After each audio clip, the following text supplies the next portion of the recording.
দর্শক, বেঙ্গল কমার্শিয়াল ব্যাংকের সহযোগিতায় আরটিভির মনের কথা অনুষ্ঠানে সবাইকে স্বাগত জানাচ্ছি। আমি নুসরাত সাবরিন চৌধুরী, পাওয়ার্ড বাই বেনি বুনন।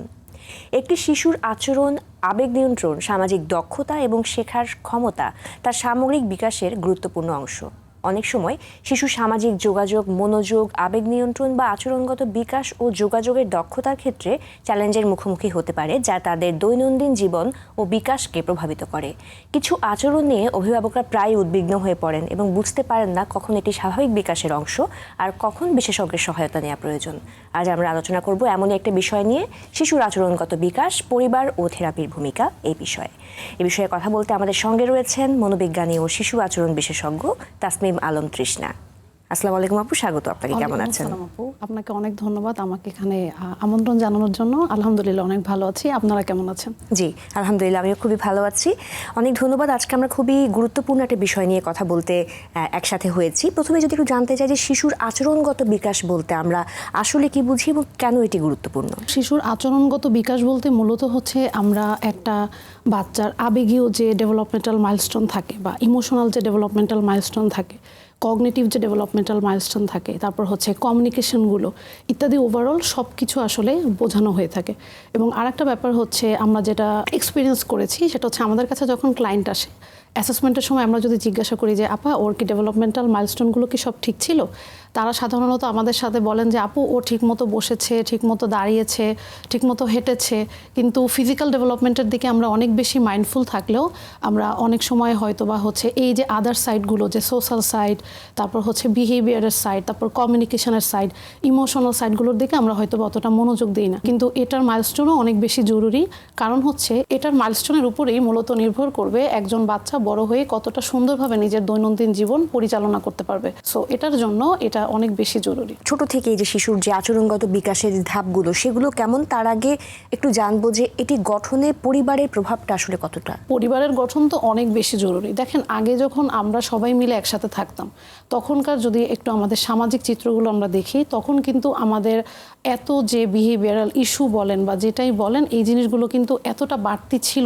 না। কিন্তু এখন কিন্তু একক পরিবার হয়ে যাওয়ার কারণে, সব কিছুর কারণেই কিন্তু এখন আমাদের প্রত্যেকটা বাচ্চার মধ্যেই দেখা যাচ্ছে কিছুটা অস্থিরতা বা কিছুটা চ্যালেঞ্জ কিন্তু আমরা দেখতে পাচ্ছি। সো পরিবারের ভূমিকা একদমই অনস্বীকার্য আর কি এই ক্ষেত্রে। বর্তমানে অভিভাবকরা শিশুদের কোন কোন আচরণগত সমস্যা নিয়ে আপনাদের কাছে আসেন? অভিভাবকগণ আমাদের সেন্টারে মূলত, আমাদের সেবা থেরাপি সেন্টারে মূলত যে চ্যালেঞ্জগুলো আমরা দেখতে পাচ্ছি সেটা হচ্ছে, শুরুতে তো অনেক প্যারেন্টস আছেন যে তারা আসলে বুঝতেই পারেন না, বাচ্চাটা যখন ছোটবেলা থেকে বেড়ে ওঠে তারা মূলত বুঝতেই পারেন না যে আসলে ওর কোন জায়গাটায় ইস্যু আছে। কারণ যেটা আমি শুরুতেই বলেছি, আমরা মূলত ফিজিক্যাল ডেভেলপমেন্টাল যে মাইলস্টোনগুলো সেগুলোর দিকে দেখা যায় কি আমরা অনেক বেশি মনোযোগ দিয়ে ফেলি। ওরা মূলত বুঝতে পারে এভাবে যে ও আচ্ছা, ওর 3 বছর হয়ে গেছে, ও এখনো কোনো কথা বলছে না, তার মানে হচ্ছে ওকে মনে হয় একটু ডক্টর দেখানো উচিত, একটু সাইকিয়াট্রিস্ট দেখানো উচিত বা একটু থেরাপিস্টের কাছে দেখানো উচিত, এরকম। এবং অনেক অভিভাবকের কাছে আমরা এরকমও শুনেছি যে হচ্ছে আমরা আসলে আগে কিছু বুঝতেই পারি নাই, ওকে আমরা মেইনস্ট্রিম স্কুলে দিয়েছি, সেখানে গিয়ে আমরা দেখছি যে অন্য বাচ্চাদেরকে ধাক্কা দিচ্ছে, কিছু অন্য বাচ্চারা যেরকমভাবে বেড়ে উঠছে, ওর বেড়ে ওঠাটা আমাদের কাছে স্কুলে দেওয়ার পরে অন্য বাচ্চাদের সাথে তুলনা করে আমাদের মনে হচ্ছে যে একটু আলাদা। সো এখানে কিন্তু আপনার এই ধরনের চ্যালেঞ্জগুলো আমরা ফেস করছি। এবং এছাড়াও আমরা ফেস করছি বাচ্চার মধ্যে অনেক বেশি উদ্বিগ্নতা, অনেক বেশি অস্থিরতা, বাচ্চা দেখা যাচ্ছে না সহ্য করতে পারছে না, বাচ্চার মধ্যে অনেক বেশি মাত্রায় জিদ, বাচ্চাকে হচ্ছে যদি আপনার বলা হয় যে একটু অপেক্ষা করো, একদমই অপেক্ষা করতে পারছে না। এবং স্পিচের বা কমিউনিকেশনের সাইডের যে গ্যাপটা, সেটাও কিন্তু আমরা দেখতে পাই মূলত আমাদের সেন্টারে। আমি যদি স্বাভাবিক বিকাশের ধাপগুলো আসলে জানি আচরণগত এবং যোগাযোগের দক্ষতার ক্ষেত্রে, সেই বিষয়গুলো আসলে কেমন, একদম ছোট থেকে যদি বলেন। আচ্ছা, আপু, সামাজিক বা এই ডেভেলপমেন্টাল মাইলস্টোনগুলো যদি একদম ছোট থেকে বলি, সাধারণত আমরা সবাই কিন্তু ফিজিক্যাল ডেভেলপমেন্টাল মাইলস্টোনের দিকে খুবই গুরুত্ব দিই, কিন্তু আদার সাইডের যে ডেভেলপমেন্টাল মাইলস্টোন থাকে সেটা সাধারণত আমরা হয়তো বা ওই জিনিসটা মিস করে যাই। আজকে অনুষ্ঠানের মাধ্যমে আমি মাইলস্টোনগুলোর বলার সাথে সাথে আমি চেষ্টা করবো রেড ফ্ল্যাগগুলো বলার জন্য, যাতে প্যারেন্টসরা বা আদার্স যারা আছে তারা সচেতন হতে পারে। ডেভেলপমেন্টাল মাইলস্টোনের মধ্যে প্রথম যেটা, যে একটা বাচ্চার হয়তো বা 3 মাস বা 3.5 মাসের মধ্যে সোশ্যাল স্মাইল চলে আসে। সোশ্যাল স্মাইল কিন্তু অনেক গুরুত্বপূর্ণ একটা মাইলস্টোন। একটা বাচ্চা যখন জন্ম নেওয়ার পরে বাচ্চাদের মধ্যে একটা রিফ্লেক্স থাকে যে বাচ্চাটা হয়তো একা একা হাসছে, আমরা ওটা বোঝাচ্ছি না। সোশ্যাল স্মাইল মানে আপনাকে দেখে যেমন আমি একটা স্মাইল করছি, আপনি স্মাইল করছেন, আমরা এটাকে বোঝাচ্ছি। সো সেই সোশ্যাল স্মাইলটা যদি আমরা 1 বছরের মধ্যেও বাচ্চার মধ্যে একদমই দেখতে না পাই, আই কন্ট্যাক্ট যদি আমরা 1 বছরের মধ্যেও দেখা যাচ্ছে খুব পুয়ার, যেরকম থাকা দরকার সেরকম থাকছে না, তাহলে এটা একটা ডেভেলপমেন্টাল মাইলস্টোন, মানে কি বলবো, রেড ফ্ল্যাগের মধ্যে পড়ছে। এবং মনে করেন যে 9 মাসের মধ্যে মা বাবা অফিসে যাচ্ছে, বাচ্চার মধ্যে কোনো টেনশন নাই যে আমার মা চলে যাচ্ছে, আমার বাবা চলে যাচ্ছে, সো একটু কান্না করা বা সেপারেশন অ্যাংজাইটি যেটা আমরা বলছি, এই জিনিসটা যদি না থাকে, এটাও কিন্তু অনেক গুরুত্বপূর্ণ একটা মাইলস্টোন। যে মা বাবা চলে যাচ্ছে, বাচ্চার কোনো কেয়ারই নাই যে মা কোথায় যাচ্ছে, বাবা কোথায় যাচ্ছে, একটা টেনশন বা আম্মু চলে যাচ্ছে, বাবা চলে যাচ্ছে, সেই ফিলিংটা সে বুঝতে পারা। এক্স্যাক্টলি আপু। সো এইটা একটা খুবই গুরুত্বপূর্ণ একটা মাইলস্টোন। আর একটা যেটা আপু, সেটা হচ্ছে যে মনে করেন আপু 1 বছর হয়ে গেলে বাচ্চার বাবা বা মা যখন অফিসে যাবে, বাচ্চাটা হচ্ছে এভাবে বলবে টাটা। তো এই জিনিসটা আপনার খুব বেশি হলে 1.5 বছর পর্যন্ত দেরি হতে পারে, কিন্তু তারপরে যদি দেখা যায় যে 2 বছর হয়ে গেছে, বাচ্চার একটা মিনিংফুল ওয়ার্ডও আসছে না, এবং আপু মনে করেন যে 2 বছর হয়ে গেছে, বাচ্চার কোনো কিছু প্রয়োজন হলে সে পয়েন্ট করছে না, এই জিনিসগুলো হচ্ছে আপু ডেভেলপমেন্টাল রেড ফ্ল্যাগ। এই জিনিসগুলো যদি আমরা দেখি, তাহলে আমাদের খুবই দ্রুত আসলে আমাদেরকে চিকিৎসা শুরু করে দিতে হবে আমাদের বাচ্চাদের জন্য। সে পয়েন্ট করছে না, সে বিষয়টা সে দেখাচ্ছে, কিন্তু সে কথা বলছে না, এরকমও কি হতে পারে কিনা? এরকমও হতে পারে যে আমি হয়তো বা পয়েন্ট করছি, কিন্তু আমার যেটা প্রয়োজন 2-2.5 বছর হয়ে গেছে, আমি সেটা বলছি না, আমি হয়তো বা জোরে জোরে চিৎকার করছি। এবং আপু আমরা এরকম দেখেছি, আমাদের কিছুদিন আগে সেন্টারে একটা এক্সাম্পল দিই, আমাদের বাচ্চাদের নিয়ে আমরা হচ্ছে একটা অনুষ্ঠান করছিলাম, সেই অনুষ্ঠানে 5 জন বাচ্চা ছিল। তো ওখানে একজন বাচ্চা যখন অনেক বাচ্চা দেখেছে, সে একটু অস্থির হয়ে গেছে, জোরে জোরে কান্না করছিল। তো যখন কান্না করছিল, প্যারেন্টস কি করেছে, ব্যাগের ভিতর থেকে একটা কেক বের করে ওর মুখের ভিতর দিয়ে দিয়েছে, কারণ আপু খুব এম্বারেস ফিল করছিল যে ও কান্না করছে, অন্য প্যারেন্টসরা কি মনে করবে। দেখেন, আমরা কিন্তু প্যারেন্টসরা যারা আছি, তারা হয়তো বা বাচ্চা কান্না করলে আমরা দেখা যায় খুব বেশি লজ্জা অনুভব করি যে ও কান্না করছে, বাকিদের একটা ডিস্টার্ব হচ্ছে, এরকম একটা জি জি জি, আমি আসলে এটা এখনই বন্ধ করে দিই, এরকম একটা ব্যাপার কিন্তু আপু দেখা যায়। সো এই কারণে অনেক বাচ্চারা আসলে কথা না বলে এটা শিখে যাও, আচ্ছা আমি তো চিৎকার করলেই পেয়ে যাচ্ছি, সো আমি কেন আরো একটু মানে ওই দিকে এফোর্ট না দিই, আমি এফোর্টটা তখন দেখা যায় যে এই দিকে দিচ্ছি আর কি। আমরা এই ধরনের বিহেভিয়ার ইস্যু দেখে থাকি। বিলম্বিত আচরণগত বিকাশের প্রাথমিক লক্ষণগুলো আসলে কেমন দেখা যায়? টিপিক্যাল এবং অ্যাটিপিক্যাল ডেভেলপমেন্ট, আপনি যে কোয়েশ্চেনটা করেছেন, টিপিক্যাল ডেভেলপমেন্টে যেটা হবে কি, আমার বাচ্চাটা আর স্বাভাবিক বাচ্চার মতো যে বয়সে যেটা করা দরকার সেটা হবে, খুব বেশি হলে 1 থেকে 2 মাস দেরি হতে পারে। কিন্তু আপু অ্যাটিপিক্যাল ডেভেলপমেন্টের ক্ষেত্রে একটা খুবই ইম্পর্ট্যান্ট একটা জিনিস আমি আজকে এখানে মেনশন করতে চাচ্ছি, সেটা হচ্ছে ডেভেলপমেন্টাল রিগ্রেশন। আমার বাচ্চা হয়তো বা 1.5 বছরে কথা বলতো, কিন্তু সে 18 মাসে গিয়ে সেটা ভুলে গেছে। এটা কিন্তু একটা অনেক গুরুত্বপূর্ণ একটা ব্যাপার, এবং আমরা অনেক ফ্যামিলির সাথে কথা বলতে গিয়ে দেখেছি যে এই ধরনের ব্যাপার, যে আমার বাচ্চা হচ্ছে আগে কথা বলতো, কি হলো জানি না, হঠাৎ করেও বলছে না। তো এটা, এবং তারা আমাদেরকে বিশ্বাস করানোর জন্য অনেক সময় ভিডিও দেখায় যে আপু দেখেন। তো আমরা তো আসলে এটা জানি, সে না বললে আমরা তাকে ট্রাস্ট করি বা আমরা এই ব্যাপারগুলো সম্পর্কে সচেতন। তো এটা কিন্তু আপা হতে পারে, আপনি যদি অ্যাটিপিক্যাল ডেভেলপমেন্টে থাকেন, ওখানে ডেভেলপমেন্টাল রিগ্রেশন হতে পারে, যে একটা কিছু পারতো, বাচ্চাটা ভুলে গেছে, যেটা টিপিক্যাল ডেভেলপমেন্টাল মাইলস্টোনে কিন্তু হবে না, বাচ্চা শিখবে, কন্টিনিউয়াসলি সামনে যাবে। কিন্তু ডেভেলপমেন্টাল রিগ্রেশনে যেটা হবে যে বাচ্চা একটা জিনিস পারতো, পারা জিনিস ভুলে যাবে, যে মাকে মা বলতো সেটা মা বলছে না, হয়তো বা বাচ্চা হচ্ছে আব্বা বলতো, সে আব্বা বলছে না, সে হয়তো বা কোন একটা সাউন্ড বা কান্না করে সে তার বাবাকে ডাকছে, এই জিনিসটা আপু হতে পারে।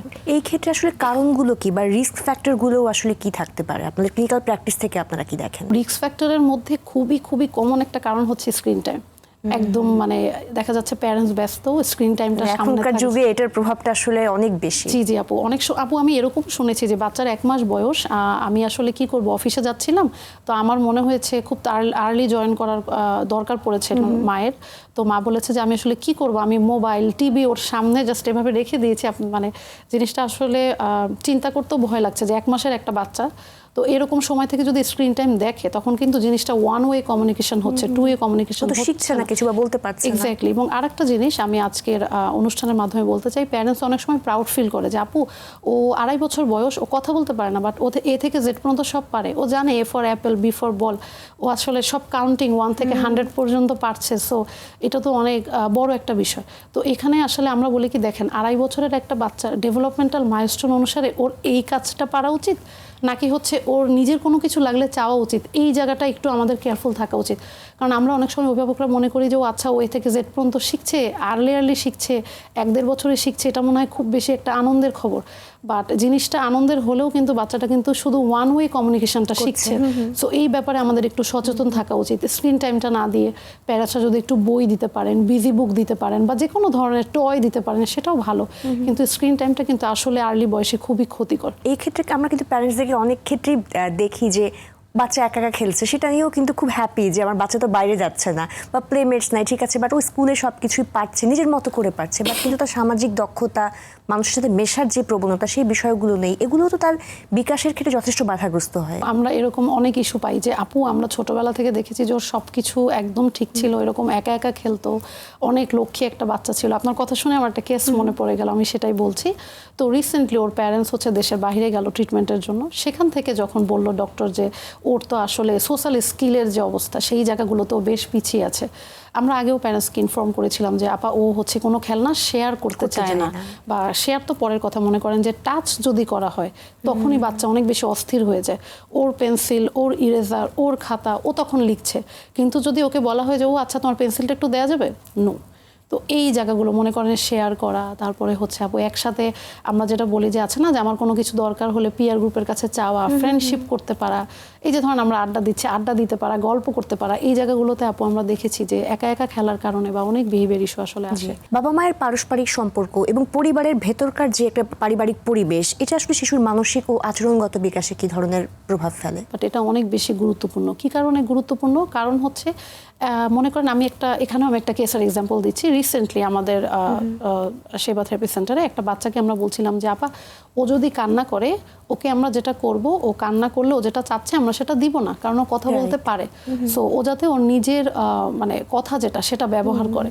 তো আপা বলছিলেন যে ওর বাসায় যে দাদি থাকেন, তিনি বলেছেন যে ও বড় হলে ঠিক হয়ে যাবে, সো ও যেটা চাচ্ছে ওটা দিয়ে দাও, ওকে চেতাইও না, মানে এই ধরনের একটা ওয়ার্ড ইউজ করেছে। সো আপু এর পরিবারের সবার যে একটা সচেতনতা, এটা আসলে অনেক বেশি জরুরি। এবং আমাদের অনেক সময় গ্র্যান্ড প্যারেন্টস মনে করেন যে এটা মনে হয় বড় হলে ঠিক হয়ে যাবে, ছোট তো এই জন্য দুষ্টুমি করছে, বাট আপু এটাও কিন্তু একটা বিহেভিয়ার ইস্যু। বড় হলে কি আসলেও ঠিক হয় এরকম বিষয়গুলো? না আপু, বড় হলে আপু ঠিক হয় না। থেরাপি বা মেডিকেশন সব কিছু মিলে যদি চেষ্টা করা হয়, তাহলে দেখা যায় যে হয়তো বা 80 থেকে 90% আপু ম্যানেজেবল হবে, বাট আপু একদম 100% যে ঠিক হবে এই কথাটা আসলে সত্যি না। আপু আচরণগত বিকাশ জনিত যে সমস্যাগুলো আসলে আছে, সেটার পেছনে আন্ডারলাইং আরো কোনো ডিজিজ বা মাল্টিফ্যাক্টরিয়াল কোনো বিষয়গুলো আসলে রয়েছে কিনা? এটা নিয়ে কথা বলতে গেলে মূলত আমাদের DSM-5 থেকে কয়েকটা ডিসঅর্ডার নিয়ে কথা না বললেই না। এর মধ্যে অন্যতম হচ্ছে আপনার অটিজম স্পেকট্রাম ডিসঅর্ডার, যেটা মূলত একটা নিউরো ডেভেলপমেন্টাল ডিসঅর্ডার। এটা মূলত একটা বিকাশজনিত সমস্যা। অনেক বাচ্চারা সাধারণত শিশুর অটিজম থাকলে আমাদের কাছে এসে বলেন যে আপু ওর হচ্ছে অসুস্থ, ওর এই রোগ আছে, এই ধরনের টার্মিনোলজি ইউজ করে। তখন আমরা প্যারেন্টসকে বলি না আপা ও অসুস্থ না, এটা একটা ওর পার্সোনালিটি বলতে পারেন, বা এটা আসলে কোনো রোগ না। তো সাধারণত অটিজম স্পেকট্রাম ডিসঅর্ডার হলে আমরা যে সমস্যাগুলো বাচ্চাদের মধ্যে দেখতে পারি, সেগুলো হচ্ছে আপু মনে করেন যে বিহেভিয়ার ইস্যু, যে একই কাজ বারবার করছে। কমিউনিকেশন ইস্যু হচ্ছে মনে করেন যে আপু স্পিচ ডিলে থাকে, যেটা যখন প্রয়োজন হয় সেটা সে চাইতে পারে না, গল্প করতে পারে না, বা কমিউনিকেশনগুলো একটু এভাবে থাকে যে আমি যাব, আমি যাবে, তৃষ্ণা যাবে, বা এই টাইপের কমিউনিকেশনগুলো থাকে, একটু থার্ড পারসন ইউজ করে কথাগুলো বলে। আর একটা হচ্ছে আপু সোশ্যালাইজেশন, দেখা যায় যে মিশতে পারছে না, ফ্রেন্ডশিপ করতে পারছে না, মনে করেন একজনকে দেখলে যে একটা স্মাইল, তারপর সালাম দেওয়া, এই জিনিসগুলো আপু মিসিং থাকে। তো ওভারঅল এগুলোই হচ্ছে আপনার অটিজম স্পেকট্রাম ডিসঅর্ডার। আর একটা হচ্ছে আপু ADHD, যেটা attention deficit hyper active disorder. এখানে মূলত একটা বাচ্চার মধ্যে হাইপার অ্যাক্টিভিটিও থাকে, আবার মনোযোগের যে একটা অভাব সেই জায়গাগুলোতেও থাকে। দেখা যায় যে বাচ্চার মধ্যে হচ্ছে আপনার অনেক বেশি অস্থির থাকে, বসতে চায় না একসাথে। তো এই ক্ষেত্রে আমরা আমাদের ক্লিনিক্যাল এক্সপিরিয়েন্স যদি বলি, অনেক প্যারেন্টস আমাদের কাছে দেখে মনে হচ্ছে যে বাচ্চার মেবি অটিজম আছে। এক্ষেত্রে আসলে অটিজম আছে না ADHD আছে, এটার জন্য খুবই দক্ষ প্রফেশনাল ছাড়া এটা আসলে বলা মুশকিল। তো এটার জন্য আসলে ওই ধরনের ডায়াগনোসিস আছে। তো অনেক প্যারেন্টস আমাদের কাছে এসে বলে যে আপনি আসলে কি কারণে থেরাপি নিতে চাচ্ছেন। তারা আমাদের কাছে এসে বলে যে আমরা থেরাপি নিতে চাচ্ছি কারণ হচ্ছে ওর ADHD আছে, কিন্তু আমাদের কাছে লক্ষণে মনে হচ্ছে ওর লক্ষণগুলো যাচ্ছে অটিজমের দিকে। এই জিনিসগুলো আমরা আসলে অনেক দেখতে পাই। ধন্যবাদ। এই ক্ষেত্রে আর্লি ইন্টারভেনশন কতটা জরুরি এবং কোন বয়স থেকে আসলে স্ক্রিনিং এর মাধ্যমে এই আচরণ বা বিকাশজনিত সমস্যাগুলো আসলে অ্যাড্রেস করা সম্ভব? ফ্যামিলিতে যে কোনো বাচ্চা জন্মগ্রহণ করলেই একটু কেয়ারফুল থাকা যে ওর ডেভেলপমেন্টাল মাইলস্টোনগুলো ঠিক আছে কিনা। জাস্ট সিম্পলি গুগল চ্যাটজিপিটিতে সার্চ দিলে এখন চলে আসছে, আমাদের কাছে এগুলো অনেক অ্যাভেলেবল।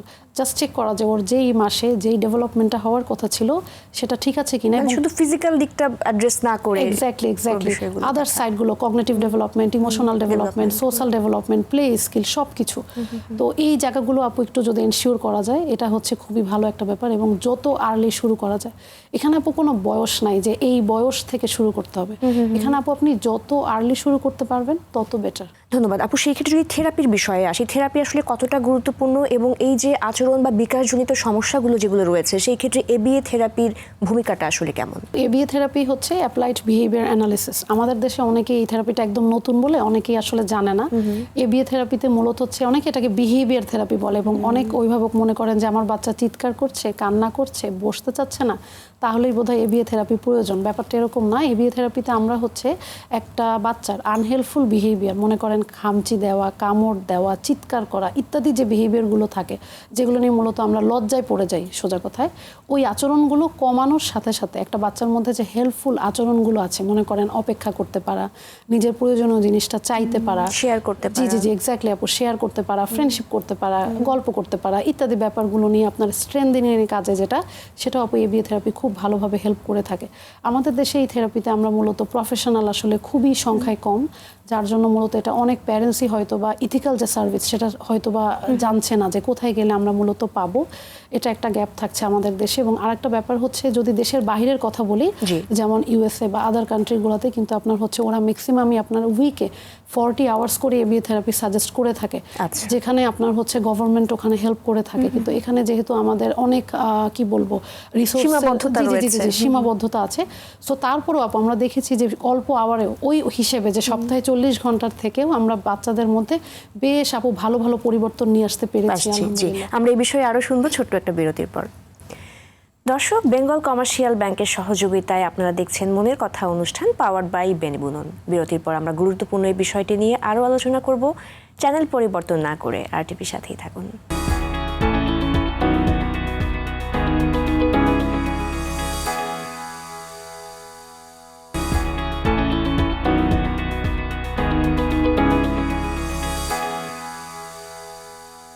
বিরতির পর আবারও সবাইকে স্বাগত জানাচ্ছি বেঙ্গল কমার্শিয়াল ব্যাংকের সহযোগিতায় মনের কথা অনুষ্ঠানে, পাওয়ার্ড বাই বেনিবুনন। আমরা এবিএ থেরাপির বিভিন্ন বিষয়গুলো জানছিলাম, তার স্ট্রাকচার এবং এটা আসলে কত দীর্ঘমেয়াদী চিকিৎসা পদ্ধতি এবং প্রগনোসিসের বিষয়টা যদি বলেন যে শিশুর সমস্যা ভেদে আসলে প্রগনোসিসগুলো কেমন হয়। এবিএ থেরাপিতে মূলত হচ্ছে আমরা একটা বাচ্চার কমিউনিকেশন নিয়ে কাজ করে থাকি, যোগাযোগ দক্ষতার যে ব্যাপারটা সেটা নিয়ে আমরা কাজ করে থাকি। একটা বাচ্চার মনে করেন একাডেমিক স্কিল আছে, সেটা নিয়ে আমরা কাজ করে থাকি।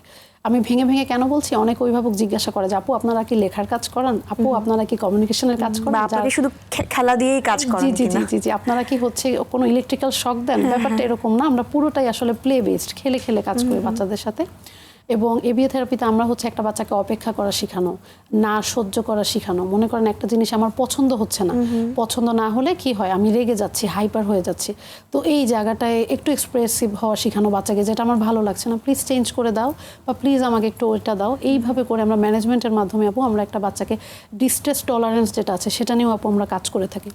এছাড়াও আপু আমরা এবিএ থেরাপিতে ভিজুয়াল পারফরমেন্সের অনেকগুলো কাজ করে থাকি। যেমন ধরেন বাচ্চার টেবিলের উপরে 10টা ছবি আছে, সো অনেক সময় হয় কি আপু 10টা ছবি থাকলে আমরা বাচ্চাকে যদি একটু ঘুরিয়ে কোয়েশ্চেন করা যে বলো তো কোনটা দিয়ে হচ্ছে আমরা খেলতে পারি, সেটা আমাকে দাও, তো দেখা যায় কি 10টা ছবি, বল আছে, আপেল আছে, তো সবগুলো গোল গোল থাকলে অনেক সময় বাচ্চারা কনফিউজড হয়ে যায়। সো স্ক্যানিং এর কাজটা কি হয়, বাচ্চার মনোযোগটা বাড়ছে, অ্যাটেনশনটা বাড়ছে, আমরা এইভাবে করে আপু কাজ করে থাকি।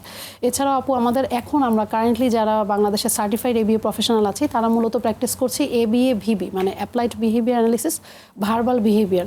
এবং গবেষণায় যেটা দেখা গেছে যে এবিএ ভিবি থেরাপি যেটা আছে আপু, এটা দিলে বাচ্চাদের কমিউনিকেশন সাইডে আপু ব্যাপক ইমপ্রুভমেন্ট আসে। এবং এটা আমি নিজের প্র্যাকটিসেও দেখেছি, যদিও আপু আমাদের সবকিছু মানে রিসোর্স লিমিটেশনের জন্য আমাদের রিসার্চ এখনো করা হয়নি, বাট আমার ক্লিনিক্যাল এক্সপিরিয়েন্সে যেটা আপু আমি দেখেছি সেটা হচ্ছে এবিএ ভিবি ব্যবহারের ফলে বাচ্চাদের স্পোকেন যে ল্যাঙ্গুয়েজ আছে সেটা আপু অনেকাংশে বৃদ্ধি করে। আরেকটা জিনিস আমি অ্যাড করতে চাই, অনেক প্যারেন্টস বলে থাকে যে আপু শুধু এবিএ ভিবি দিলেই কি হবে, ওর কি স্পিচ থেরাপি বা প্রয়োজন নেই? ব্যাপারটা আসলে এরকম না, আমাদের সবাইকে মিলেই কাজ করতে হয়, সমন্বিতভাবে কাজ এক্স্যাক্টলি সবাই মিলে কাজ করলে একটা পরিবর্তন দেখাতে পারবো, বাচ্চাটা কোয়ালিটি অফ লাইফ লিড করতে পারবে। এই থেরাপিউটিক অ্যাপ্রোচের মধ্যে আসলে পরিবারকে ইনভলভ করা কতটুকু জরুরি, বা আমরা মনে করি অনেক সময় আচ্ছা গেল বাচ্চা থেরাপি নিল, তারপরে হয়তো আমার পার্টে আর কোনো কিছু নাই, তো বাবা মারও তো এখানে একটা ইনক্লুশনের বিষয় আছে, সেটা আপনারা কিভাবে দেখছেন? আপু বাবা মাই মেইন, আমি পার্সোনালি মনে করি বাবা মাই মেইন থেরাপিস্ট, কারণ আপু আমাদের কাছে তো অল্প কিছুক্ষণ থাকছে, প্যারেন্টসের কাছে পুরো টাইম থাকছে। আমরা আমাদের থেরাপি সেন্টারে যেটা করি যে সিসিটিভির অ্যাক্সেস থাকে, ওনারা দেখতে পারেন এবং সেশন শেষে প্যারেন্টসদের কাছে আমরা ব্রিফ করি। এবং আমাদের সেবা থেরাপি সেন্টারে কিন্তু আমরা হচ্ছে কন্টিনিউয়াসলি আপনার হচ্ছে 40 আওয়ার্সের ট্রেনিং, 270 ঘন্টার ট্রেনিং, সব ধরনের আপনার হচ্ছে আমাদের ABA থেরাপির উপরে ট্রেনিং আছে, যেখানে প্যারেন্টসরা চাইলেও জয়েন করতে পারেন। এবং কোনো প্যারেন্টসের মনে করেন যে আমি এগুলো তো একটু থিওরিটিক্যাল, আমি এগুলো বুঝতে পারছি না, আমাকে একটু অন্যভাবে হেল্প দরকার, তাদের যদি মনে হয় আমরা সেক্ষেত্রে প্যারেন্টসদের বলি যে আমাদেরকে ভিডিও করে পাঠান। ভিডিও করে পাঠালে তখন একটু যদি পজ দিয়ে দিয়ে ধরে ধরে দেখানো হয়, কারণ প্যারেন্টসরা কিন্তু আসলে অনেক বেশি স্ট্রেসে থাকে, তখন অনেক প্যারেন্টসই আছে এত থিওরি বুঝতে চান না, তখন আপু সেক্ষেত্রে আমরা ভিডিও, ইভেন আপু এরকমও হয়েছে যে বাসার সিসিটিভি আমরা হচ্ছে মানে পিছনে গিয়ে দেখে তারপর বলেছি যে আপু এটা ওর ট্রিগারিং ফ্যাক্টর ছিল, এটাও আসলে বলতে চাচ্ছিল, বলতে পারছিল না, যার জন্য আসলে এরকম হয়েছে। তো আপু আমরা এইভাবে করে মূলত প্যারেন্টসদেরকে সাথে নিয়ে একসাথে কাজ করছি। স্পিচ থেরাপি, অকুপেশনাল থেরাপি এবং এই যে ABA থেরাপি, এদের মাঝে আসলে সমন্বয়টা কতটা গুরুত্বপূর্ণ, এবং এই বিষয়ে বাংলাদেশে কি কি কাজগুলো আসলে করা হচ্ছে সমন্বিত অ্যাপ্রোচ? আপু সমন্বিত অ্যাপ্রোচ তো মাস্ট থেরাপিতে। যেমন ধরেন আপু ABA থেরাপি একা কিন্তু কোনো বাচ্চাকে ইমপ্রুভ করতে পারবে না, কোনো থেরাপি আসলে একা বাচ্চাকে ইমপ্রুভ করতে পারবে না। এটা মূলত বাচ্চার ক্লিনিক্যাল কন্ডিশনের উপরেও ডিপেন্ড করে, ওর কোন থেরাপিটা কী রকম প্রয়োজন। তো ব্যক্তিগতভাবে আমি মনে করি যে স্পিচ থেরাপিস্ট, অকুপেশনাল থেরাপিস্ট এবং ABA থেরাপিস্ট সবাই মিলে যদি আমরা একটা বাচ্চার জন্য কিভাবে কোয়ালিটি অফ লাইফ ইমপ্রুভ করা যায় সেভাবে কাজ করি, তাহলে আরও বেশি ভালো কাজ করবে। অনেক পরিবার আসলে স্বাভাবিকভাবে বাবা মারা তো হেল্পলেস থাকেন, সো ওনারা কিন্তু দ্রুত ফলাফলটা বাচ্চার কাছ থেকে আশা করেন বা এক সেন্টারের কাছ থেকেও। এই থেরাপির ক্ষেত্রে ধৈর্য এবং কনসিস্টেন্সি আসলে কতটা গুরুত্বপূর্ণ? যে কোনো থেরাপিতেই আসলে ধৈর্যই সব, কনসিস্টেন্সি সব। কারণ হচ্ছে এটা স্বাভাবিক, মনে করেন আজকে যদি আমি জিমে জয়েন করি আর বলি যে আমি একবারে 20 কেজি কমাবো, এটা পসিবল না, এটার জন্য অ্যাটলিস্ট আমাকে 6 মাস বা 1 বছর সময় দিতে হবে। সো অভিভাবকদের বলবো যে একটু ধৈর্যশীলভাবে নিজেকে যতটা করা যায় আর কি, কারণ হাল ছেড়ে দিলে কিন্তু আপু বাচ্চাটা যেটা পারতো, ওই যে বললাম ডেভেলপমেন্টাল রিগ্রেশন, আবার ভুলে যেতে পারে।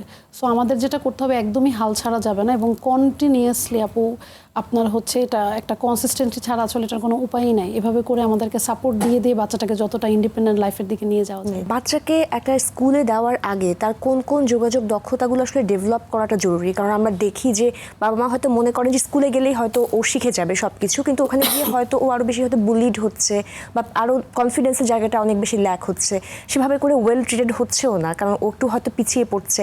সেই জায়গাগুলোতে আসলে কীভাবে অ্যাড্রেস করা যায়? আমাদের কাছে একজন প্যারেন্টস এসেছিলেন, বাচ্চাটা ডাইপার পড়তো, বলেছিল যে আপু ওর কিছু লাগবে না, আপনি শুধু ওকে বসা এবং লেখা শিখান, কারণ স্কুলে গেলে প্রয়োজন হবে বসা এবং লেখা, আর কিছুর প্রয়োজন নাই, এরকম আমাদের কাছে বলেছিল। তো এরকম যখন বলেছিল তখন আমরা বললাম যে আপা ও তো হচ্ছে ডাইপার পড়ছে, এখনও হচ্ছে নিজের জুতা নিজের মোজা পরতে পারে না, এবং ওকে যখন ইনস্ট্রাকশন দেওয়া হয় ও 1:1, মানে একজন থেরাপিস্ট একজন বাচ্চা থাকলেও ইনস্ট্রাকশন ঠিক মতো বুঝতে পারছে না। সো সেক্ষেত্রে এই যে একটা কেস এক্সাম্পল বলে বলছি, তো সেক্ষেত্রে আমাদেরকে শুধুমাত্র বসা বা পেন্সিল ধরার মধ্যে সীমাবদ্ধতা থাকলেই কিন্তু হবে না।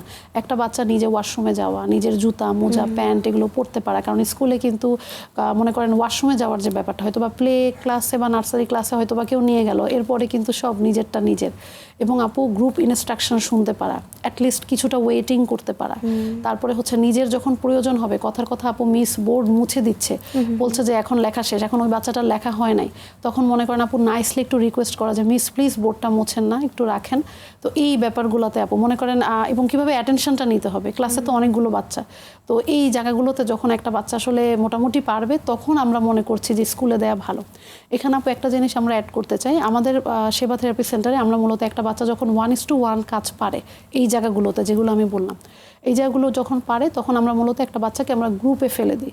গ্রুপে ফেলে দিই, সেখানে আমরা 3 জনের গ্রুপ থাকে, 7 জনের গ্রুপ থাকে, তখন যে বাচ্চাগুলোকে আমরা মনে করছি যে ওরা রেডি স্কুলে যাওয়ার জন্য, ওখানে দিয়ে আমরা মূলত দেখি যে আচ্ছা এই দক্ষতাগুলোতে কোথায় ও চ্যালেঞ্জ ফেস করছে। কারণ আপা হয়তো বা জেনে থাকবেন যে বাচ্চাদের স্কিল ট্রান্সফার করতে কিন্তু অনেক কষ্ট হয়। আমরা প্যারেন্টদের সাথে শুনেছি যে ও সব কাজ পারে, শুধু আমার সাথে পারে, তো কিন্তু স্কুলে গিয়ে করছে না। তো দেখা যায় কি বাচ্চাদের স্কিল বা দক্ষতার জায়গাগুলো শুধুমাত্র মার কাছে পারছে, বাবার কাছে পারছে, বা আর কারো কাছে গিয়ে পারছে না।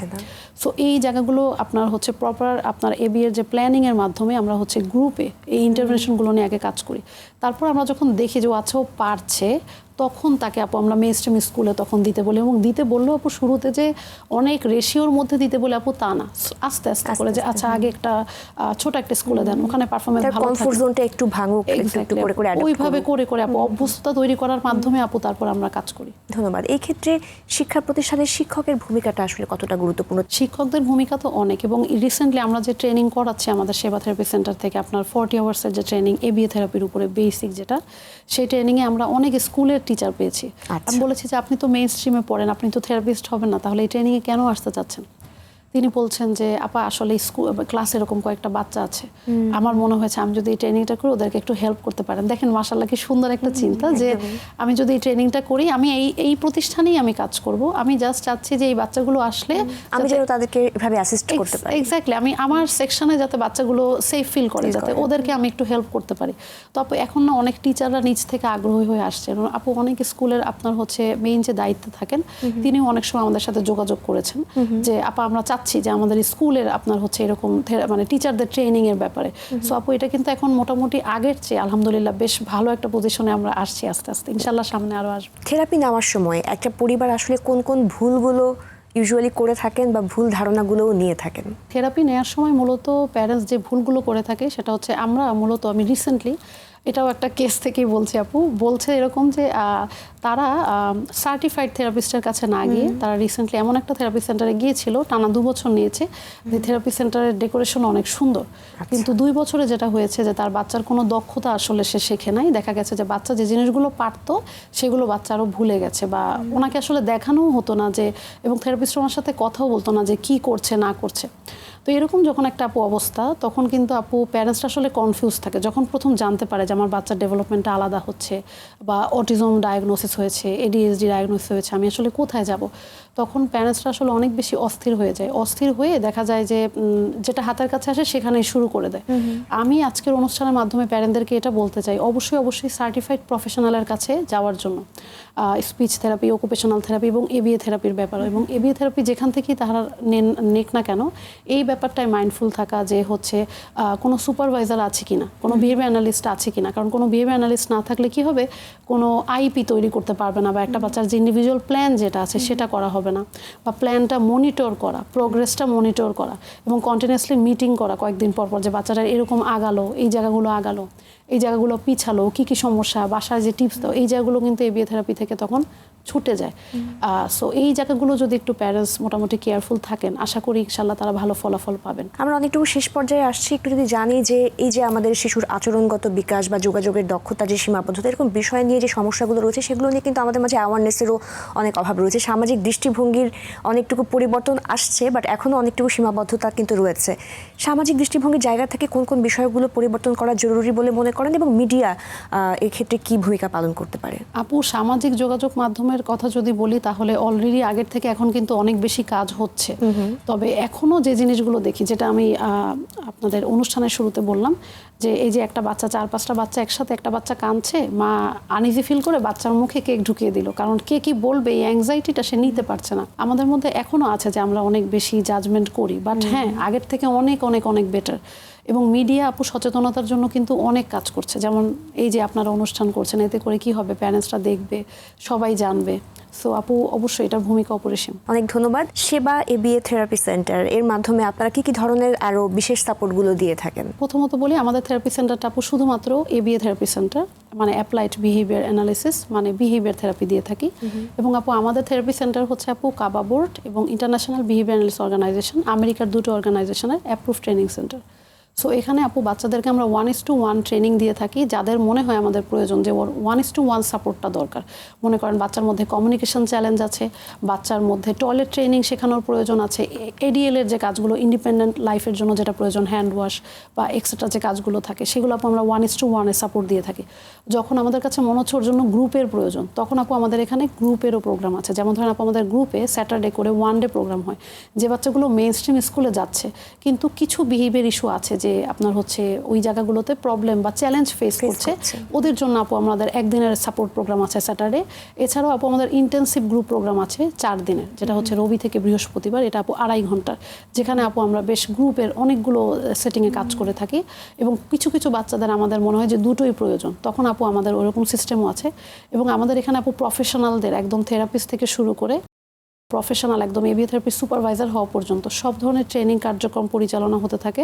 এছাড়াও আপু আমাদের ছোট ছোট কিছু ফ্রি ওয়ার্কশপও হতে থাকে কন্টিনিউয়াসলি আপু, যাতে সবাই জানতে পারে বা অ্যাওয়ারনেসের জায়গাটায় আসলে নক করার জন্য এই কাজগুলো করা আপু।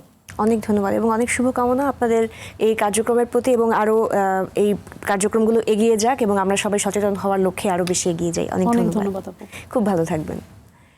দর্শক, আজকের আলোচনায় আমরা বুঝতে পারলাম প্রতিটি শিশুই অনন্য, তাদের আচরণ, আবেগ, শেখার ধরন এবং পৃথিবীকে দেখার দৃষ্টিভঙ্গিও ভিন্ন।